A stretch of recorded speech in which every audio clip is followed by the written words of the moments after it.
Hello guys, welcome to குட்டி sweet kitchen. இன்றைக்கி ரெசிபியோட இன்க்ரீடியன்ட்ஸ் பார்த்திங்கன்னா 2 வெங்காயம், ஒரு தக்காளி, கருவேப்பிலை, 10 பல் பூண்டு, 100 கிராம் பக்கோடா, ஒரு சின்ன சைஸ் புளி தண்ணியில் ஊற வச்சுக்கோங்க ஒரு 5 நிமிஷத்துக்கு. ஒரு 2 குழிக்கரண்டி எண்ணெய் ஊற்றிக்கோங்க கடாயில். அப்புறம் கடுகு போட்டுக்கோங்க. எண்ணெய் காஞ்சதும் நல்லா பொரிஞ்சு வந்த பிறகு வெங்காயம் சேர்த்துக்கலாம். நல்லா சின்னதாக கட் பண்ணி வச்ச வெங்காயம் போட்டுக்கோங்க. கருவேப்பிலையும் போட்டுக்கோங்க. அப்படி நல்லா வதக்கி விட்டுருங்க.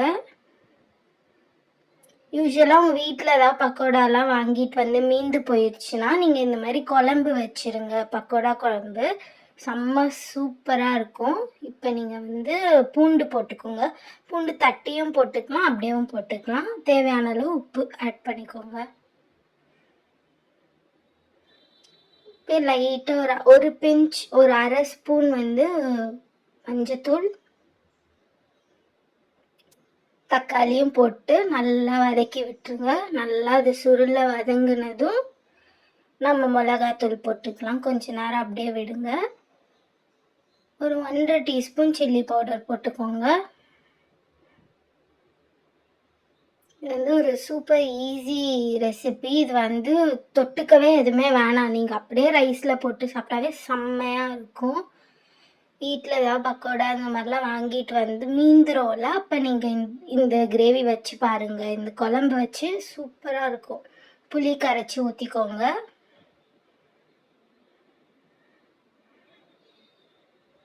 கொஞ்சம் புளி இன்னொரு வாட்டி கூட கரைச்சி விட்டு ஊற்றிக்கோங்க. மிக்ஸ் பண்ணி விட்டு நல்லா கொதிக்க விடுங்க.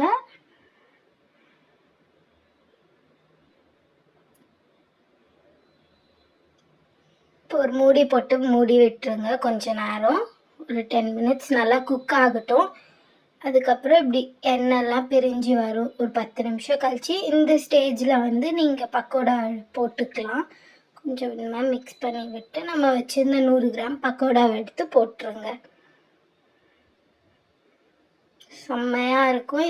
இது ஒரு டிஃப்ரெண்ட்டான ரெசிபி. ட்ரை பண்ணி பாருங்கள்.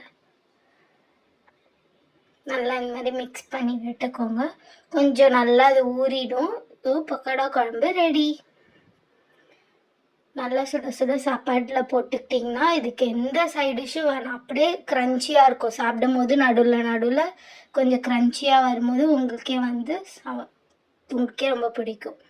ஸோ பண்ணி பார்த்துட்டு உங்களோட ரிவ்யூஸ் கொடுங்க. பிடிச்சிருந்தால் லைக் பண்ணுங்கள், ஷேர் பண்ணுங்கள், சப்ஸ்கிரைப் பண்ணிக்கோங்க. தேங்க்யூ.